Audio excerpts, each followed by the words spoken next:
UFC 328 champion အဖြစ်ဆက်ရှိနေတဲ့ Joshua Van ပါ ဒီစကားကိုကြားရတာတော်တော်ခံစားချက်ကောင်းပဲလို့ထင်တယ်နော် ဒါပေမဲ့မင်းစိတ်ထဲမှာတန်တရားနည်းနည်းလေးမှမဖြစ်ဘူးလား တန်တရားဆိုတာလုံးဝမရှိခဲ့ဘူးတစ်ခါမှမရှိပါဘူး တိုင်ရာအကြောင်းလေးပြောပါဦးဗျနိုင်တာရှုံးတာခဏထားလိုက်နေတော့သူကတကယ်မာကြောတဲ့ fighter တယောက်နော်ဒီလောက်ထိတောင့်ခံနိုင်တဲ့သူအသိမရှိဘူးလေ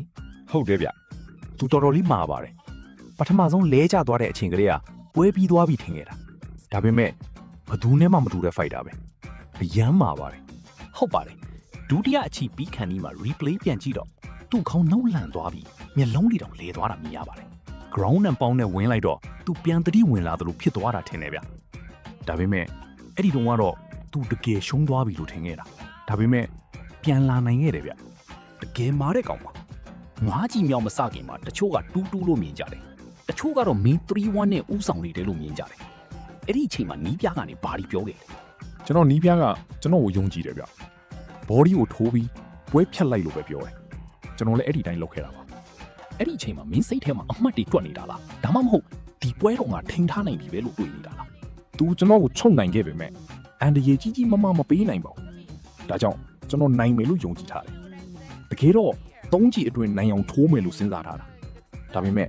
သူကတော်တော်လေးခံနိုင်ရှိတဲ့ fighter ပါ မင်းရဲ့ဘဝကတကယ်ကိုအံ့ဩစရာကောင်းတယ်နော်ဒီအသက်အရွယ်နဲ့ဒီအဆင့်ထိရောက်လာတာမလွယ်ဘူးဒီညမှာပန်တိုဂျာကိုလည်းပြည့်တက်ထဲမှာတွေ့ခဲ့ရတယ်မင်းပြောစရာရှိတာလည်းပြောပြီးပြီသူ့ဘောဘလို့ခံစားချက်ရှိလဲသူ့ဘောကိုမင်းနည်းနည်းလေးစိတ်ကွနေတယ်လို့မြင်ရတယ် ကျွန်တော်သူ့ကိုမမိုးဘူးဗျသူ့ကိုကျွန်တော်လေးစားပါတယ်ပွဲပြီးတော့ကတော့တောင်းပန်ကြောင်းပြောခဲ့သေးတယ်ဒါပေမဲ့နောက်ပိုင်း interview တွေမှာတော့ပုံတင်မျိုးအနေနဲ့ပြောလာတယ်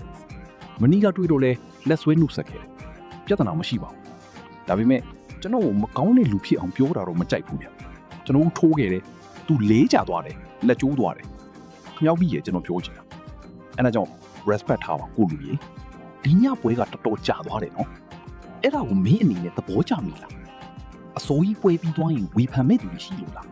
ကြာထိုးရလဲပတ်စံပုံမပေးဘူးလေလားကျွန်တော်ကတော့3ကြီးအတွင်းအဆုံးသတ်ချင်ခဲ့တာဒါပေမဲ့ပြောခဲ့သလိုပဲတိုင်ရာကတကယ်ခံနိုင်ရှိပါတယ် အခုပွဲပြီးသွားပြီဆိုတော့မီးလို့ရပြီထင်ပါတယ်မိုင်ယာမီပွဲတုန်းကဒန်ယာကတကယ်ပြင်းခဲ့တာလားဗျတော်ဆိုးခဲ့တာဗျပြေးတော့မပြေးနိုင်ဘူးလေ့ကျင့်ရေးကွင်းမှာတော့နောက်ဆုံး2ပတ်လောက်မပြေးနိုင်တာဒူးကတော်ဆိုးနေခဲ့တာပါဒန်နီယယ်ပနေဒါနဲ့နီးပြတွေအစည်းအဝေးလုပ်ပြီးဒီပွဲဖြတ်လိုက်ရမယ်လို့ပြောခဲ့ကြတာ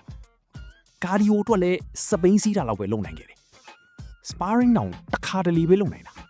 ဒါဆိုအခုရောအားလုံးအဆင်ပြေသွားပြီလားဗျအတော်လေးတော့ပြန်ကောင်းနေပါပြီဒီပြီးရင်တော့ထပ်စစ်စည်းကြည့်အောင်မယ်ဒီပွဲမှာထိုးနေတော့အဲ့ဒီဒဏ်ရာကစိတ်ထဲမှာစိုးရင်စိတ်နေနဲ့ရှိနေသေးလားမရှိပါဘူးကျွန်တော်ပန်တိုဂျာနဲ့ထိုးတော့ရောအရင်ပွဲတွေတော့ရောဒူးအရွတ်ပြက်နေတာတော့အောင်အီးတီခံပြီးထိုးခဲ့တာပါဒါကြောင့်ဒါကကျွန်တော်တို့အစ်စ်အဆန်းမဟုတ်ပါဘူးအရင်ကစကားပြောခဲ့တော့ကတော့ပန်တိုဂျာဖြစ်ဖြစ်တိုင်ရာဖြစ်ဖြစ်ထိုးမယ်လို့ပြောခဲ့တယ်အခုတော့ပန်တိုဂျာရှိတယ်ကီပီနဲ့ဟိုရီဂူဂျီလည်းရှိနေတယ်မင်းထင်တာပန်တိုဂျာအချိန်မီပြန်လာနိုင်မလားဒါမှမဟုတ်ကီပီဟိုရီဂူဂျီတို့တွေကအနိုင်ရတဲ့သူနဲ့ထိုးဖြစ်မလားပန်တိုဂျာနဲ့ပဲနောက်ပွဲထိုးဖြစ်မယ်ထင်ပါတယ်ဒါဆိုပန်တိုဂျာနဲ့ rematch ပြန်ထိုးတာကပဲအမှန်ကန်ဆုံးဖြစ်ပါလိမ့်မယ်လူကြီးမင်းတို့ခင်ဗျဒီည UFC main event မှာတက်ဆိုလိုတိုက်တာကိုပင်ချမအချိန်မှာအနိုင်ယူခဲ့တဲ့ Joshua Van ပါမြန်မာပြည်ကပရိသတ်တွေအတွက်ဘာများပြောချင်ပါသလဲမြန်မာပြည်ကလူတွေအားလုံးကိုပြောချင်တာကအခုကစပြီးကဘာကကျွန်တော်တို့ကိုတီးတော့မှာပါအားလုံးကိုကျေးဇူးတင်ပါတယ်